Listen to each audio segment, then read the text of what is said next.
Hello, hello, Ankit. I'm so glad to finally meet you after all these years of following you on LinkedIn. Great to see you today. How are you doing? Hi Amelia, I'm doing very much fine, and I can't express how happy I am to finally meet you here. For those of you don't know, me and Amelia had never had a face-to-face conversation, and this is the first time we are having it, and I'm so excited to chat everything related to content with her. Absolutely. So, Ankit Vora is a very experienced content writer and content consultant who has worked with some of the most amazing SaaS companies in the world, including Semrush, HubSpot, Zapier. You name it, Buffet, you have a bunch of these big logos under your belt. So obviously kudos to you for achieving, so much. Actually, in not a super long career, but when we think in general about content marketing, it hasn't been around for ages. So it's not like you were at kindergarten and you were a little kid and you were thinking, oh, I'm going to be a content writer when I grow up, right? So Yeah. I read on your LinkedIn that you got into the industry in 2019. How did you get the idea? I'm going to become a content writer. I didn't I did get officially I did get into the industry in 2019, but I have been writing since 2015. All right. That's when I was in college. I had recently taken admission to the college. Everything was very new. I was away from my parents. It was the first time I moved out, and there was this somewhat of a pressure that you need to be independent. And I have had a knack of writing since I was like 10 or something. I can't put a year to that. But I have always loved writing. I used to write those short blurbs or poetries or something of that sort. It used to be in our national language, Hindi, but then I eventually started writing in English. And funny thing, I was once scrolling my Facebook feed. It was back in 2015, the June or July something. Okay, and I didn't know that that writing, the writing that I used to do before that I would be eventually able to monetize it, right? So I was scrolling my Facebook feed, and that's when I saw an opportunity that, hey, we would like an academic writer to write for us. This is for London-based students. Okay, so I was curious, it did pay around 900 INR. That's the Indian rupee. It is it's around $10 or $12 for 3,000 words of content that they wanted me to write. That's Yeah, yes. But being in college, it was a massive deal for me. I made the calculation. If I just if I wrote around 20 posts a month, okay, it would be enough to pay my rent, and I wouldn't have to ask any money from my parents. Okay, or at least minimize the number, the amount I asked them. Okay, I wanted to be really independent, so I immediately contacted the person who posted, and we got into the conversation the next day. We had a call, and they immediately wanted me on board because uh, not only did I used to write poetries and everything, but I was very good at the academic stuff that I used to write during my high school days. The research reports and everything that was required. Okay, so I thought that this was a very easy peasy job, and one thing led to another, and then they dropped me after 4 to 5 months because there were some issues related to the academic stuff and something because I wouldn't like to disclose those issues at this moment. I would have to go in very much detail. But then I started scrolling Facebook again, those groups that you see that, hey, we would like to hire a content writer, communities and stuff. There I found my first gig. It was a guy outsourcing his digital marketing articles related to digital marketing and e-commerce. He was a guy who had a killer presence on Fiverr. Uh, for those of you who don't know, Fiverr is a platform for freelancers. They can find gigs and companies can post gigs. So My first gig was around $5 for a 500 words article. That's what I was paid, and and then I created my own Fiverr account, and then I moved on to Upwork. Then in 2019, I got introduced to the SaaS community. I created my LinkedIn account, but I didn't started actively publishing on it, I guess, till 2020. After which I started publishing. I met those amazing people. One of them was you, and I read everyone's content. And then was the time when I got introduced to the SaaS community, learned how content actually works, how it the different funnels there are, the different approaches, and how it can help a company actually earn leads or money, sales, right? So, this is just the gist of my history in content marketing, but there's so much more to it, and I'm happy to chat with you about it. Very interesting. It seems like we actually walked a similar path. I've always wanted to be a journalist because I really liked writing myself as well. And when I was a student, I also started doing these $10 per article jobs for some, I remember, real estate. Search engine at that time to support myself. So finally, how that has evolved into careers in content for both of us. So you said until 2020 you were basically learning by experience, and then you started kind Yes. of doing more research and learning more about the craft for SaaS content marketing specifically.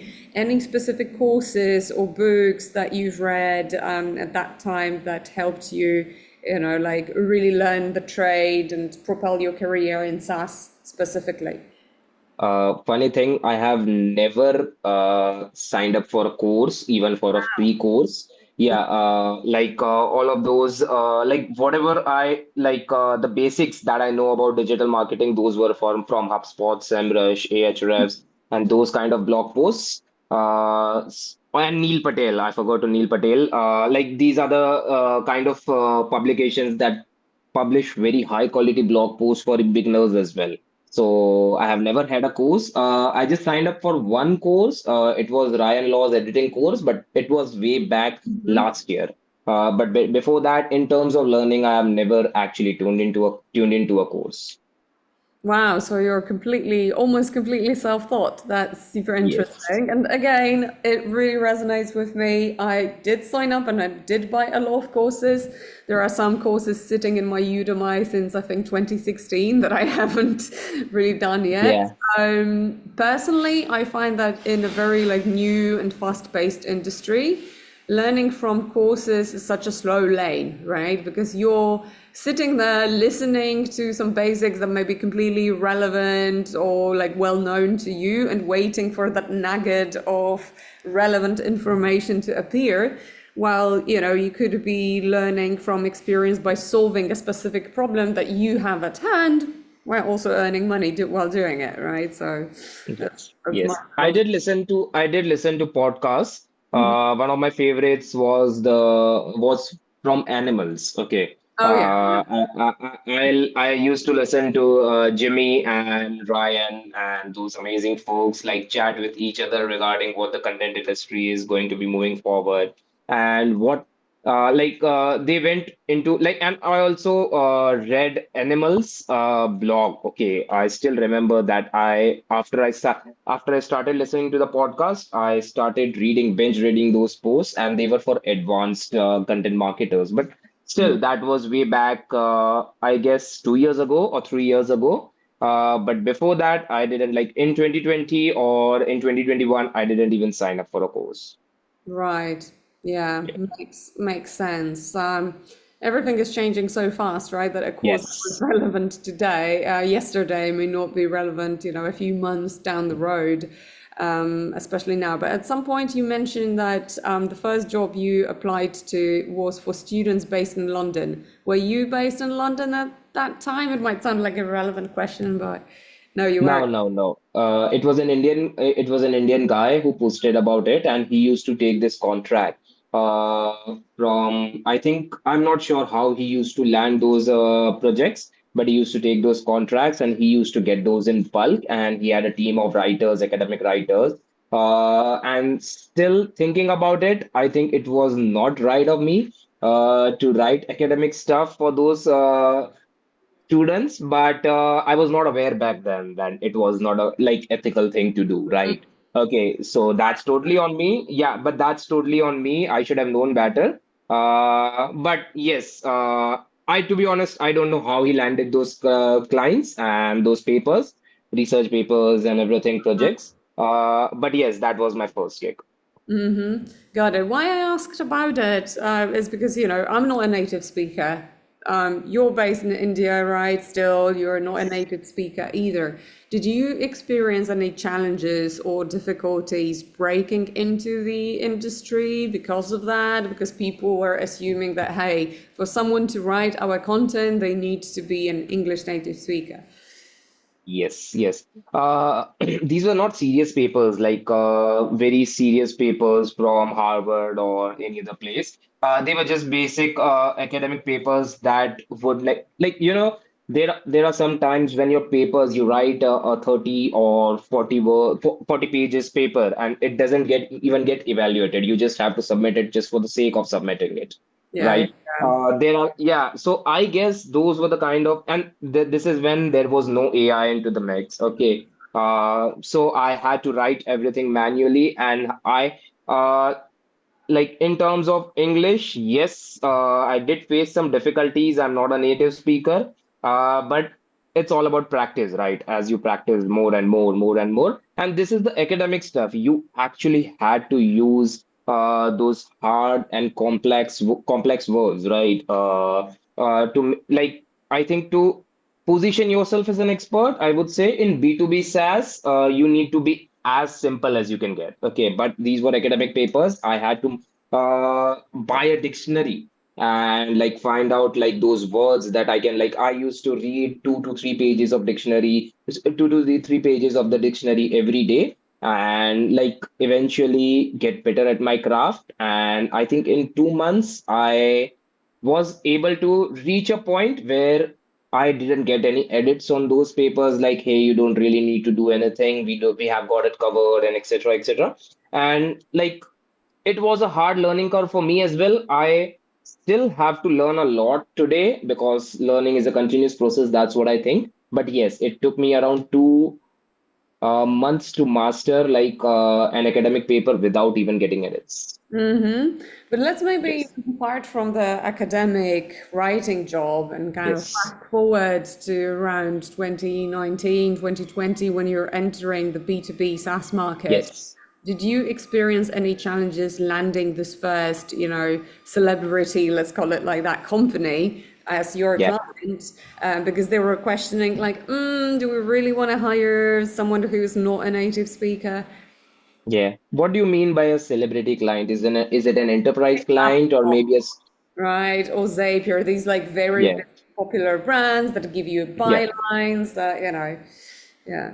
Yeah. I didn't land my first celebrity client by 2022. Yes, by 2022. In 2020, I was just looking like I used to, like I told you, like I used to scroll Facebook communities. Then I had a Fiverr account. Uh, I had a Fiverr account. It reached around 300 reviews. Like I worked with 300 different clients. Okay, and some were repeat projects as well, but they not every client leaves a review, right? So it was around. It got to a point where I had 300 reviews, and I reached the top rated status, which is the highest status that you can get on Fiverr.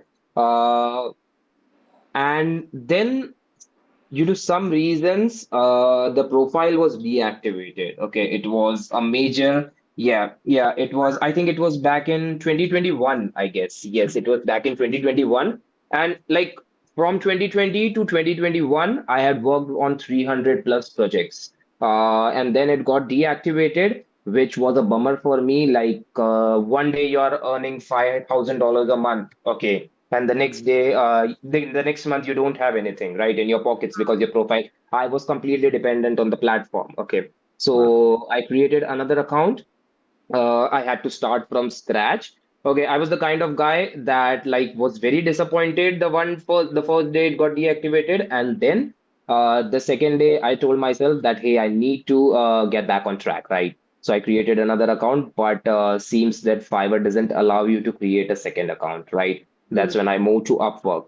Okay, and since then I reached out to one or two clients that I have good relationships with.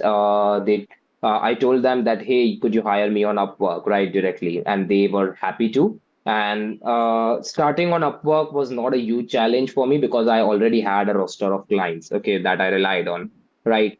So I reached out to them. They hired me. And I think by 2022, the start of 2022, I had a very good performance on Upwork and I reached the top rated status. Right. Yes, but still, I was very much dependent on Upwork. It's also a freelance marketplace Hmm. for those of you who don't know, I was very much relying, and that's when I thought, like, what can I do to get out of this circle, right? I don't want to spend, Yeah. yeah, I don't want to let the algorithms define my earning, right?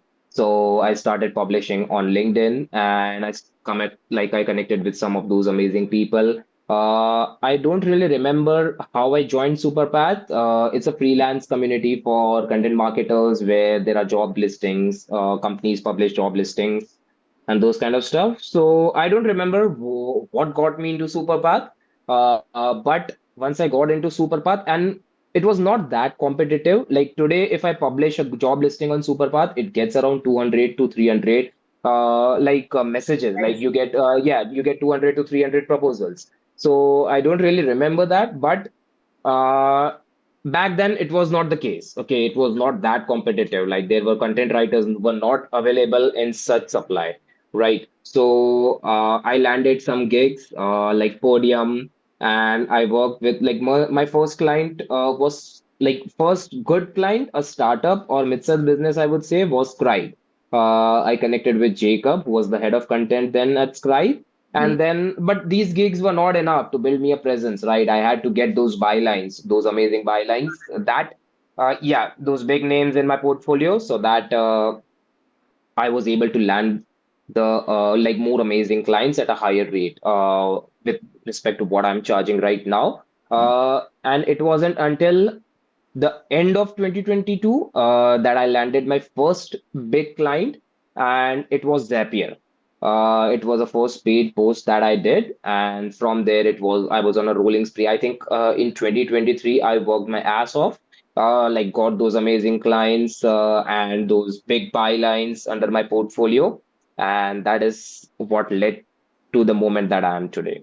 Beautiful, congratulations. So it was all, like gradual progression and a Yes, lot of hard work over the years, right? So almost yes, 10 years in the industry to get there rather than being an overnight success. yeah. If you can reveal, like, how did your rates progress over that time, like as a content writer or someone that considers entering this career? Is it Yeah. still a good lucrative career, or do you see that, like AI is potentially affecting your earnings? Yeah, I have heard like many writers complain about AI potentially affecting their earnings, right? Some clients, like some people, even with the big bylines, some writers, even with the big bylines, are struggling today. Okay, one writer who used to charge like 2,000 or 2,500 a post is now willing to charge 1,000 a post. But I'm not really sure. It depends from person to person, writer to writer, and what kind of connection you have in the industry. And it's also a matter of luck, to be very honest. Okay. Like, do people know you? And are they looking like the people who you are in touch with? Like, let's say you are in touch with four marketers right now, content marketers. Okay. If the luck is in your favor, they are looking for writers. Okay. But even if you are the best writer and if they are not looking for writers specifically, okay, these people, okay, then you won't have any gigs right now. Okay, I started with $10. Like I'm not considering the academic stuff. Sorry, $5 for a 500 words post. Okay, and then I eventually moved to $10, $15. Then I made my jump to $100. That's during my 5 years. Okay, Upwork was the same. But I remember in August 2022, I landed my highest paying client. That was 450 an article. Okay. And I still work with that client at this moment after 2 years. Okay. This month specifically, they have stopped content production for now because they want to focus. They have hired some salespeople and they want to create collateral. So budget is going towards that. Okay. But eventually I progress to currently today, I won't give a per word pricing, but it's around 2000 to 2000 no, 2000 to 3000, depending on how long form the posts are and what stage of the funnel you are targeting. Right. How do you, move to charging 2 to 3,000 per article? What needs to be, what kind of articles are they that command Yeah. these prices? In the light of, as you said, everyone on Superpath is applying for these jobs. There are like 200, Yeah. 300 people, probably some of them willing to work for significantly less. How do you Yes. make the article worth two to three Okay. thousand for your client? First of all, I would like to be clear that not all publications pay this rates. Okay. It depends from publication to publication or company to company. Like content managers or head of content like you, okay, do want to pay those rates for a higher quality article. But if there's no budget being allocated, or there are many content marketers out there who are very happy to pay a 2000 or 3000 words article because it's not going from their pockets, right? Okay. But if they don't really have the budget, okay, they are tight. Okay, they do have to, like, I was in a situation where I had to work with writers on a zero point 0.3 per word rate. Okay, it's a high rate. Okay, but still, it's not enough to get the highest quality article that you really want. Okay, that I currently write, and I see my fellow writers at the publications that I write for writing. Okay, so in terms of what makes you charge those rates, okay, there are many aspects. Okay, first of all, okay, it's a very basic thing, but you have to have a strong work ethic. Okay, you need to be really dedicated in terms of communicating with the clients. Okay, like let's say that a client is publishing 30 articles a month. Okay, they are working with 15 freelance writers or 10 freelance writers. Okay, they can't keep a tab on all those freelance writers, right? They can't individually reach out to those freelance writers. Hey, where's the article? You are supposed to deliver it right now. We want to meet up quarterly publication goals, right? Publishing goals. Okay, so you need to have a strong work ethic. You need to be really punctual, and you need to communicate with the client that, hey, if I'm not able to deliver an article, I'll let you know a day ahead, day prior. Okay, you need to deliver. Like sometimes missing deadlines because it's fine. Okay, because anything can happen. We are all working remotely, and we are all humans, right? Any situation can arise. Okay, but at the same time, it should not be something that you miss on a constant basis. Deadlines shouldn't be missed on a constant basis. You have come like when I work with a writer, I tell them I am very blunt, okay, in terms of saying what I want to say. Hey, if you want to set a deadline of 15th, okay, I'm totally okay if you want to set it to 20th, okay, but if you're committing to 15th, deliver it on 15th, okay. If if some kind of situation arises, but please let me know a day prior or on that day that I will not be able to deliver. Don't go radio silent on me. Okay, this is the one thing. Yes, this is the one thing because I don't really want to keep wondering what happened, and I would have to give an answer to my boss, right? Okay, if I'm working, considering I'm working at a full-time company, right? Okay, if I'm the content manager as to why I wasn't able to hit my publishing goals. Secondly, like aside from the strong work ethic in terms of like charging, why you should charge a good rate in terms of the quality of the article, I think it's the years of the experience that also needs to be taken into consideration as well. Okay, when you if you think like a marketer, not just a writer, there's a very big difference when you think like a writer versus when you think like a writer plus marketer. Okay, at the end of the day, your writing needs to sell. Okay, or at least achieve some kind of conversion rate, right? Because the content manager or head of content needs to prove the ROI, and attribution is still many companies haven't figured that out. And I don't think that it will ever be figured out to be very honest. But they need to prove the ROI directly from the articles, how much traffic. That's a very very basic. thing, Leading but metric, yeah. yeah, it's a very basic thing. Like it shouldn't even be taken into consideration. But how many signups do we get, and but I still think that traffic should be taken into consideration because there's a thing called topical authority. Hmm. Even the very top of the funnel articles can contribute to your overall topical authority, right? That's what I think.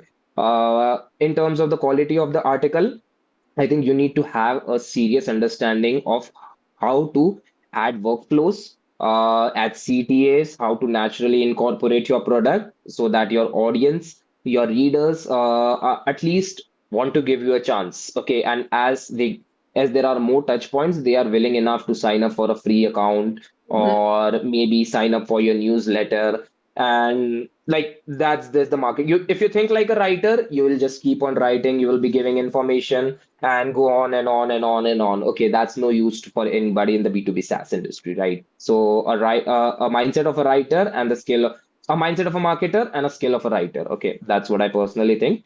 And one more thing, in terms of the quality, you need to have a serious understanding of how to these are very basic stuff, but these are very helpful. Okay, if you have a 50 articles per month publishing cadence, okay, I think you have a good publishing cadence as well, right? At user pilot. Okay, writers need to take charge. Okay, sometimes, or often strategists or the editors involved, they don't really have the time to create very detailed briefs. It can vary from company to company.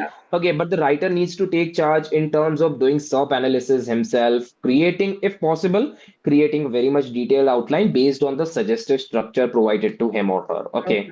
Okay. Yes, okay, and they should take charge, and from there, it's then you can get into the flow or in terms of writing, right? You need to know how to optimize your article for SEO, how to incorporate keywords. Those are just SEO things. But at the same time, you need to write in such a manner that every sentence you write, okay, or every paragraph you write is new information gain for the readers, right? And it should be like something, I'm not able to describe it correctly, but it should be something that kind of sells or at least points to your product. Okay, you are able to naturally incorporate your product in the article, right? And other things, those are like these might be very basic things for me, but a good advice for other fellow writers who are just who want to increase their rates.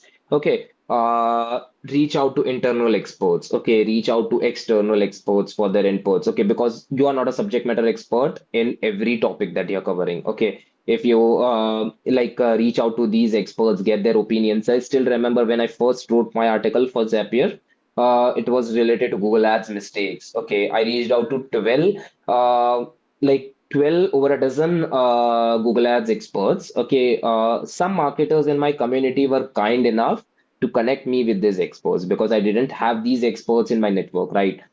People like you. Okay, let's say you're a content manager, you would connect me to your company's Google Ads team, right?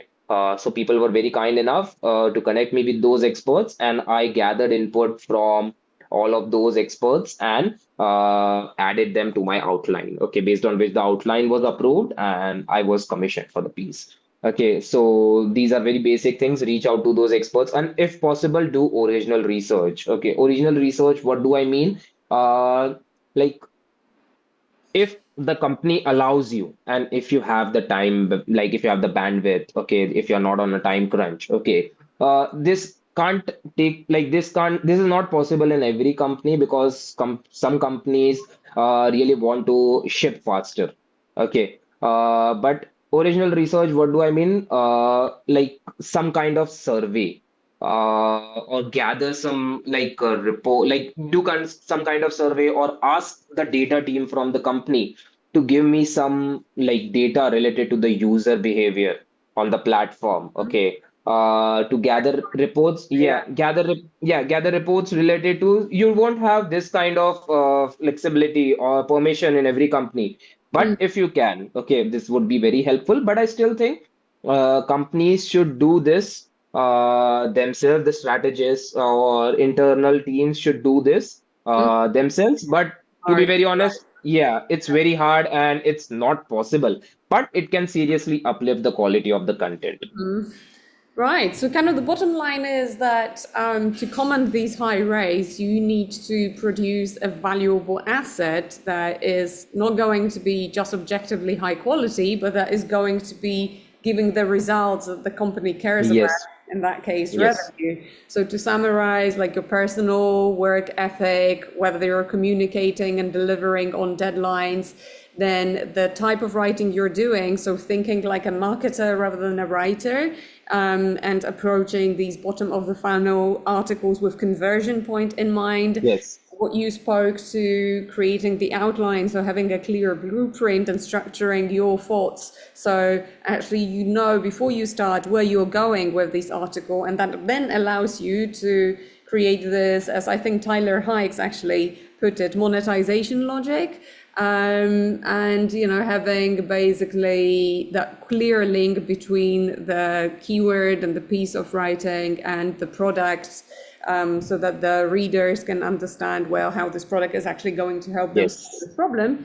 And eventually, things that improve the quality of the writing, so implementing thought leadership, interviews with people yes, that have first-hand experience, so the writing becomes more original and valuable, and also including some first-party research, right? So data, which, as we discussed, is hard yes, sometimes to extract from companies. We, just a couple of months ago, finalized our SaaS product benchmarks report that required us to work with our engineering team on digging the data out of the database and then, yeah, like actually massaging it and analyzing it in a way that would yield the results we could then write about. And I can't imagine how much it would cost if a writer was to do yeah, of it, course. right? Because it was a huge, huge piece of work and it cost us internally hundreds of hours, right? So as a writer, obviously, you are a solopreneur, or do you have a team that works with you, actually? I'm a solopreneur. You're still a solopreneur. So that's I interesting. have a I have a VA that helps me across different things, operational things, but other than that, I'm a solopreneur. Right, got it. Yeah, so that's interesting because as a solopreneur, obviously, your most valuable asset is your time, and the time doesn't scale indefinitely. So my first question about it is how do you maximize the return on your time? Because you also need to sleep, you also need to have some downtime. I feel personally that writing is very challenging because if you write every day, it's easy to burn out. Even if you're Yes, interested in what you're writing about, you can't write 20 articles per week because you'll just go right. crazy. So how do you balance that so you can command the highest rates and the highest return per hour, but not go Yes. crazy at the same time? Yes, this is the thing I am very bad at, to be very honest. Like, I don't really calculate my hours spent versus the price I get per hour. Okay, I have a like, but I do have a fixed income goal in my mind. And like, let's say it's $10,000 or $15,000. Okay, I calculate the number of articles I need to write realistically. If I can write them realistically, okay, I can't write like let's say 10 articles, okay, 10 articles a month, because every article that I write, some are super long form as well. Okay, they need to have like very detailed information, and I work with the kind of brands that you can't position yourself to be factually inaccurate, or you have very high pressure on yourself, right? Okay, so these are the kind of articles that take me, and like an article takes me in total 6 to 7 days, okay, to write. Wow. Okay, yes. So I am very like, I just think if how many articles I'll be able to write and the price I get on those articles, and if I'll be able to meet my financial goal for the month for that article based on what I write.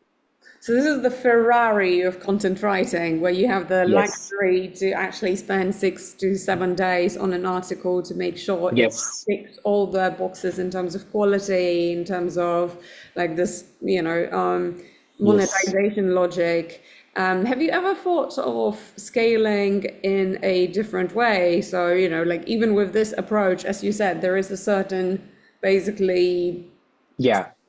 of how much you can write and how much these companies are still willing to pay for an article. Have you thought of starting an agency or, hiring other writers to work with to scale more like Like per To be honest, Mm-hmm. agencies like starting an agency is not my thing. Okay, even if I hired one or two writers under my belt, which would be disclosed with the client, it would not be possible like to for me to start an agency at this point because I don't really want like there are some amazing people who are running some amazing agencies, content marketing agencies, but it's not my cup of tea. That's what I think. Okay, because it's too much work. Okay, and you need to learn the business side of things to like to grow your agency, and it is something that is of no interest to me at this point in time. Okay, like spending those many hours, like working endlessly. Okay, there are some people who have figured it out, but I know if I start an agency, I will not be able to figure it out. So I won't be starting an agency. But in terms of scaling, the problem is in India like there's an amazing tech boom, like let's say the IT industry is very good. Okay, there are some industries in which people are paid very well. Okay, but marketing is that one industry that I think that we are not being paid well. Okay, there are salaries in the US that pay 200K on the upper side, I guess. Okay, it's for a head of content or director of content role. Okay, but at the same time, the salary would be like 40 lakhs here, which would be, I would say, 50K, 60K. I'm not really sure. Okay, on the upper end of things, right? So I'm not, the problem with that is if even if I decide to go full time, okay, what I currently charge, what I currently command, okay, my rates, okay, like those are US standard and those are not like Indian standard. Okay, companies based in India would be hesitant to pay those rates. That's the problem. So that's the reason I was looking for a full-time job, but because of my salary expectations, I never landed one. Okay, I Mm-hmm. did try for completely remote opportunities, but it was something I was not actively looking for. I was looking, but not actively. I didn't apply. Like whenever I saw a job just casually, I thought of applying and didn't even perform my best in terms of applying, like polish my resume and stuff. I would be happy to learn content as a head of content and director of content and offer consultation services. But to be very honest, there are not many opportunities out there, fully remote opportunities out there. So I have thought of scaling in terms of learning how to do strategy. I did strategy for Right. one or two of my clients, okay, and they got some very good results. Okay. But at the same time, like I'm not sure how I would be taking like my journey ahead. Currently, as a writer, I have a good command over my rates. It's something that I have specialized in. Management is one thing I'm very much interested in. But at the same time, when I was a manager at a company, it was a lot of headache. As you move up the ladder in the content industry, in a company's content graph. Okay, like there's so much immense pressure on you. Okay, in terms of proving the ROI, in terms of proving the results. Okay, so I'm not sure if that is the kind of pressure I would like to take. Okay, so I still haven't figured it out and I still don't have an answer. But I think for a freelancer like me, based in India, based in South Africa, based in London, okay, if you have US standard rates or those, I would advise offer freelance strategy services or freelance consultation services, considering you have something, you have a good experience in-house and can offer consultation services, or you can also be a freelance editor, but at the same time it would be at the expense of your time. Okay, so you need to consider what what pays you the best and focus on niche down on that. Perfect. Yeah, yeah, absolutely. And figuring out even the consultation services. Okay, it Yeah, might sound like you're gonna get $5,000 or $10,000 for a strategy, but like depending right. on the complexity of the business, sometimes you may not even understand what you're signing up for because it turns out Yes, that just analyzing the competitive landscape, that just like getting into the industry every time you start working with a new client is a significant, time investment that you need to factor into your ultimate hourly rate and realize, okay, is that actually better money when I look at it in this perspective yes. than writing articles? And yeah, I totally understand. I've ran an agency myself years ago. It was a translation agency, and that's actually how I got into content because around the same time when you got into content, like I started getting a lot of requests for Wow. localizing content, right? So from companies, I'm from Poland, so from companies from Poland, from companies from other European countries, like, can you translate our blog into English, right? The blog posts into English. I had a lot of translators working with me. Then there were some opposite examples of companies from the UK that were Wow. localizing their content into, say, French, Dutch, etc. So that's how I got into content. But my takeaway from running an agency is that I don't want to run an agency because every time, and that's probably something that will resonate with you and a lot of people that are listening Yes. are thinking about it, because I also consult and growth mentor for free, Yes. sometimes people come to me, what should I do? Should I, work on my personal brand and like become a high-end expert? Or should I Yes. build an agency, for instance, and outsource and scale the work that way? And whenever you manage people, speaking from experience, things will eventually go wrong because you lose control. Yes. And the Yes. question is, how much are you about kind of building a scalable business and sacrificing that quality?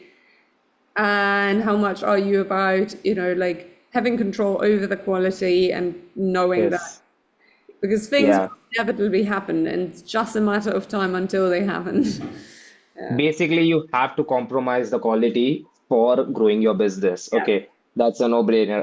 Unless you hire the best people in the world, but those best people come at the expense of money. Okay, more money. Okay, so Yeah. this is something that you really need to figure out. Okay, and that's the reason I want to stay away from management.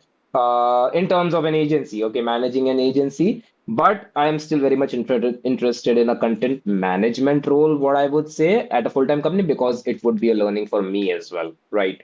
Yeah, Yes. yeah, definitely. It's something that is giving you a more well-rounded perspective. One last question before, we get off because I'm mindful of your time. If you Yeah. were to give a new content writer who's just entering the industry advice in the light of, all these changes with AI, ChatGPT, so many AI content writing tools, what would you say? Like, I don't want to sound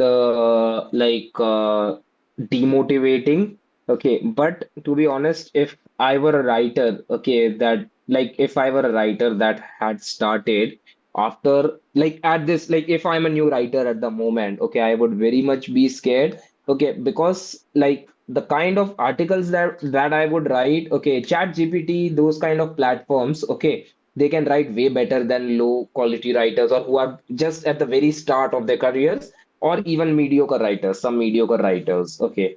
So I were a writer, I would be very much scared. But it's something you need to be really into the industry. You need to be really dedicated that, hey, I want to be a top level writer.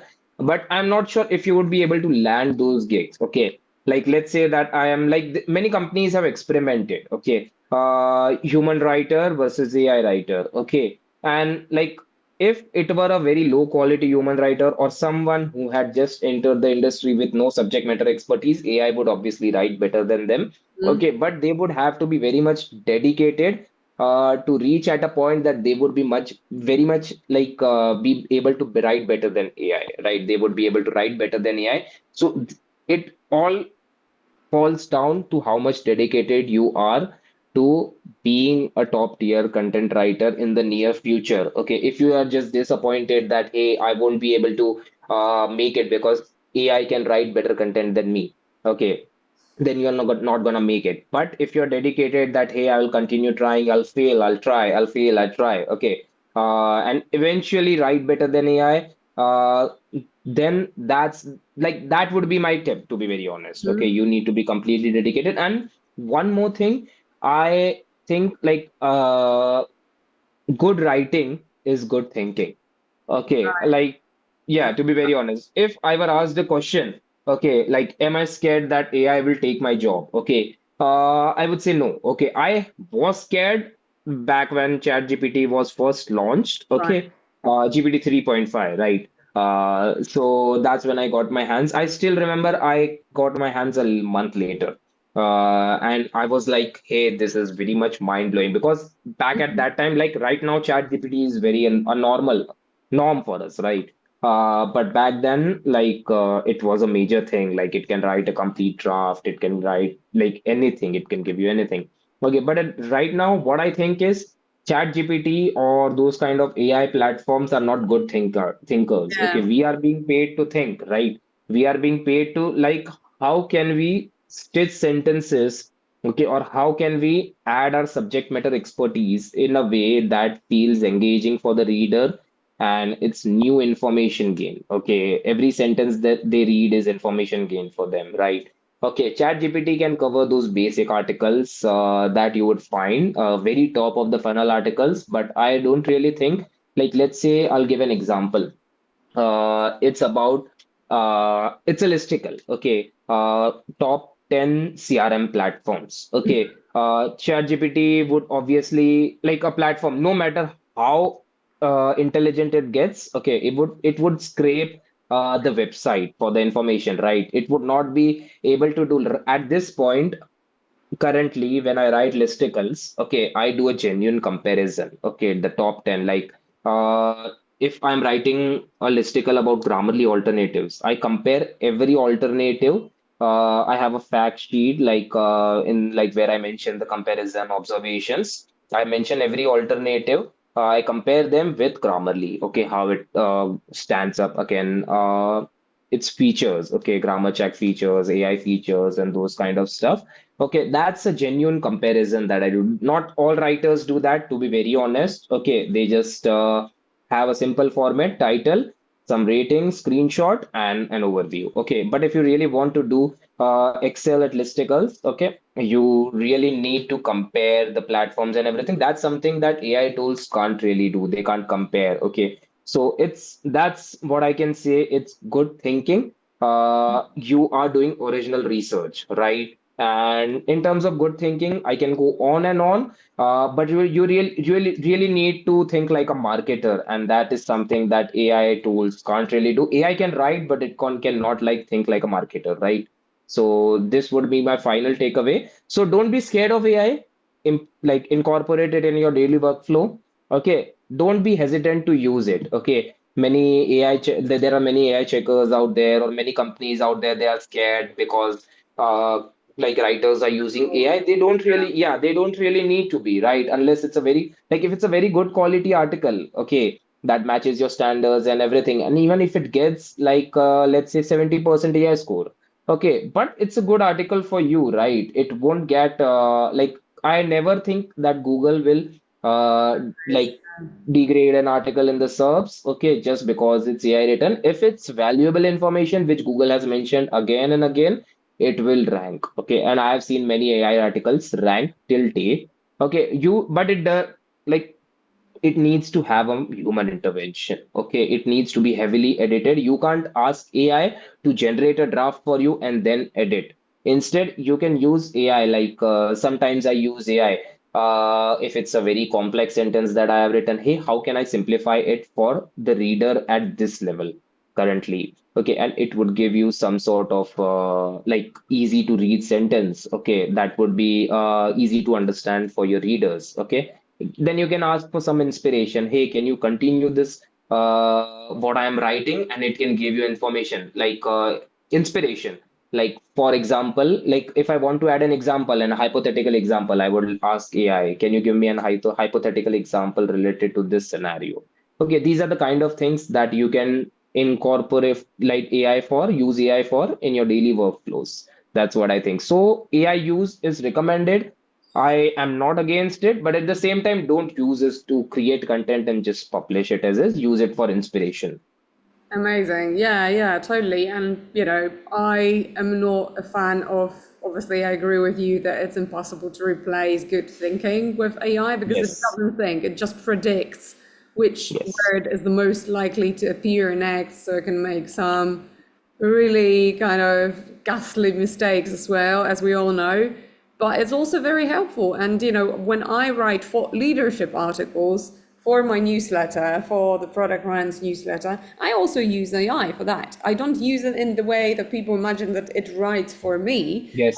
For instance, when I need to read 10 massive articles, I sometimes throw them into ChatGPT. Can Yes. you tell me what this article writes about this particular piece of information, right? Or like, can you summarize this article in 5 bullet points for me? So when I'm doing my research, I can speed things up. Yeah, and sometimes it works, sometimes it doesn't, but overall, I find it also helpful, Of synthesize course. information, like pull together some data, definitely helps. So it's not a threat.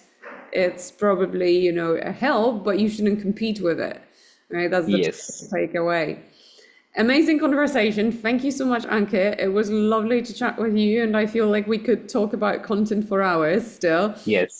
But, I'm mindful of your time, and yeah, thank you so much. Thank you so much, Amelia, for having me. It was very nice to have a conversation with you, and it was very nice to finally put a face. Likewise, absolutely.